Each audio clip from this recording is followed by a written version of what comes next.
L'Allemagne, quel beau pays! Des paysages magnifiques, des constructions splendides et des mines de charbon à perte de vue. Attends, ça c'est plus tard dans le script je crois.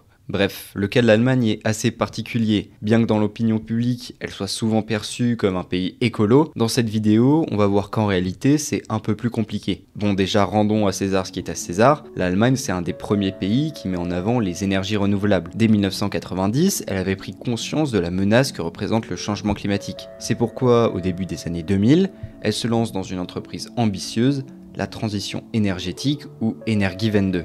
Elle avait pour objectif de réduire la dépendance de l'Allemagne aux énergies fossiles, de promouvoir les énergies renouvelables et de réduire les émissions de gaz à effet de serre. Cependant, cette initiative a été confrontée à des défis majeurs, notamment la décision de sortir progressivement du nucléaire. En 2002, un amendement du nom de Atomgesetz, en gros loi atomique, passe. Cette loi fixait une échéance au-delà de laquelle plus aucune centrale nucléaire ne devait fonctionner en Allemagne. La loi fixait un quota en nombre d'électricité produite et dans tous les cas, les centrales nucléaires ne devaient pas avoir plus de 32 ans d'ancienneté. Dans la continuité de cette loi, toute nouvelle construction de centrales nucléaires a été interdite à partir de 2005. De plus, après que le monde ait été bouleversé et inquiété par la catastrophe de Fukushima en 2011, le gouvernement allemand a pris la décision politique de fermer progressivement toutes ces centrales nucléaires. Cette décision, bien qu'elle ait été justifiée par des préoccupations en matière de sécurité, a eu un impact sur le mix énergétique du pays. Donc pour compenser la perte de capacité de production d'électricité, l'Allemagne a dû se tourner vers les énergies fossiles, en particulier le charbon et le gaz.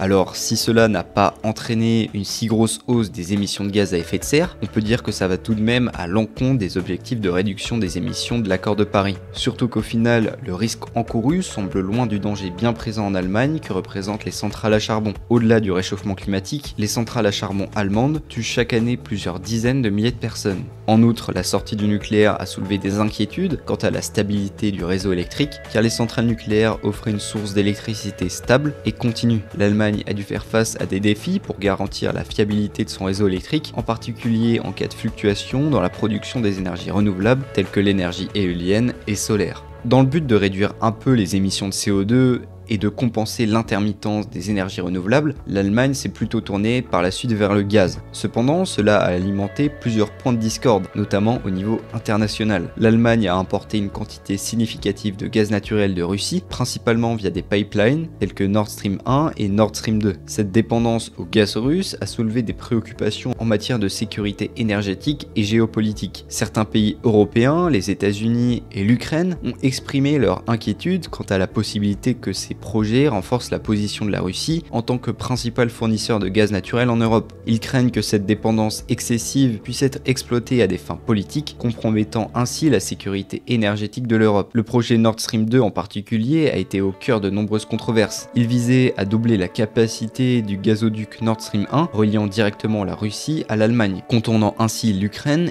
et d'autres pays de l'Europe de l'Est. Cela a suscité des préoccupations quant à l'avenir de l'Ukraine en tant que voie de transit du gaz russe vers l'Europe, ainsi qu'à la capacité de la Russie à utiliser l'approvisionnement en gaz comme un levier politique. La relation entre l'Allemagne et la Russie en matière de gaz naturel a également soulevé des questions sur la cohérence de la politique énergétique européenne. Certains pays européens estiment que l'Allemagne privilégie ses intérêts nationaux au détriment de la solidarité énergétique européenne. Cette situation a mis en évidence les tensions existantes au sein de l'Union européenne en ce qui concerne la politique énergétique commune. Malgré ces défis, il est essentiel de noter que l'Allemagne a également réalisé des avancées importantes dans la promotion des énergies renouvelables, de l'efficacité énergétique et de la réduction des émissions de gaz à effet de serre. Elle est devenue un leader mondial dans les secteurs de l'énergie solaire et éolienne et a considérablement augmenté sa part d'énergie renouvelable dans son mix. L'Allemagne a réussi à réduire un petit peu les émissions de gaz à effet de serre de son électricité, mais la question c'est à quel prix? L'Allemagne a dépensé des dizaines de milliards dans des éoliennes et panneaux solaires alors que y a pas tant de vent que ça en Allemagne et qu'il fait grisâtre 3/4 du temps. Surtout que la production éolienne se trouve plus au nord vu que le vent est plus présent au nord alors que la majorité de ces industries industrie se trouve au sud. Donc ça demande un effort au niveau de l'approvisionnement, sachant que les pertes électriques s'élèvent rapidement pour de longues distances. Et pour avoir en plus l'une des électricités les plus chères d'Europe. J'ai un peu l'impression qu'ils ont balancé beaucoup d'argent dans le vide pour compenser la perte due à la fermeture des centrales nucléaires. On peut quand même noter que l'Allemagne a mis en place des politiques visant à améliorer l'efficacité énergétique, ce qui a permis de réduire la consommation globale d'énergie, les incitations à la rénovation énergétique des bâtiments, ainsi que les incitations fiscales pour l'achat de véhicules électriques ont contribué à réduire la demande d'énergie et à promouvoir une utilisation plus propre de l'énergie. Pour les voitures électriques, ils sont tout de même assez réticents, sachant que leur économie se base en grande partie sur l'automobile, 10% de leur PIB. La clientèle des marques allemandes n'est sûrement pas encore prête au changement et préfère largement un bon gros V8 essence qui fait du bruit. Et encore une fois, pas de bol, les véhicules électriques qui par définition utilisent de l'électricité ne sont pas si propres s'ils utilisent de l'électricité qui ne l'est pas. L'électricité en Allemagne émet environ 8 fois plus de CO2 qu'en France. C'est sûr que ça n'aura donc pas le même impact écologique. Qui plus est, les voitures électriques sont souvent plus lourdes et délivrent leur couple plus rapidement, ce qui entraîne une usure prématurée des pneus et un relâchement plus important de particules fines dans l'atmosphère. Bref, la transition énergétique en Allemagne est un processus complexe, marqué par des défis majeurs. La décision de sortir du nucléaire, réduire la dépendance au charbon et les questions liées à l'approvisionnement en gaz russe sont autant de problématiques auxquelles le pays est confronté. Ces enjeux ont des implications sur l'environnement, l'économie et la sécurité énergétique. Le charbon a longtemps été une source majeure d'électricité en Allemagne et malgré les efforts pour réduire sa part, il continue d'être un acteur clé dans le secteur de l'électricité. L'Allemagne possède d'importantes réserves de charbon, en particulier de lignite. Cela a conduit à une dépendance persistante au charbon, même avec les objectifs de la transition énergétique. Les centrales à charbon sont relativement peu coûteuses à exploiter, ce qui en fait une option attrayante sur le plan économique. Mais elles sont aussi parmi les plus émettrices de gaz à effet de serre. Cela a créé une tension entre la réduction des émissions et la sécurité énergétique. En réponse à ces défis, l'Allemagne a entrepris des démarches pour réduire progressivement son utilisation du charbon. Le pays s'est engagé à fermer toutes ses centrales à charbon d'ici à 2038. Bon, apparemment c'est pas pour tout de suite, selon cette news un peu zinzine qui nous apprend qu'une société remplace les éoliennes par des mines de charbon.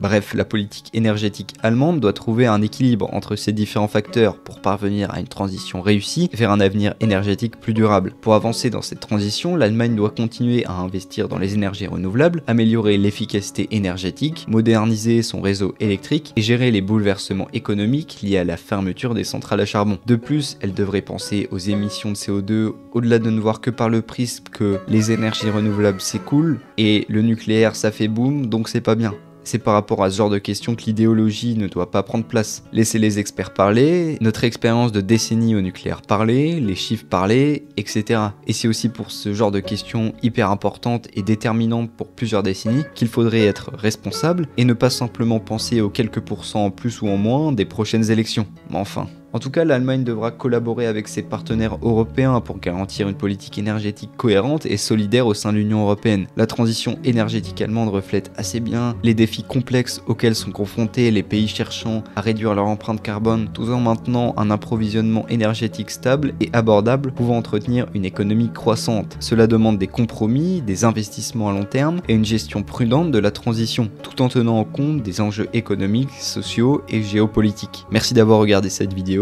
Si elle vous a plu, n'hésitez surtout pas à vous abonner. Sur ce, je vous dis à la prochaine.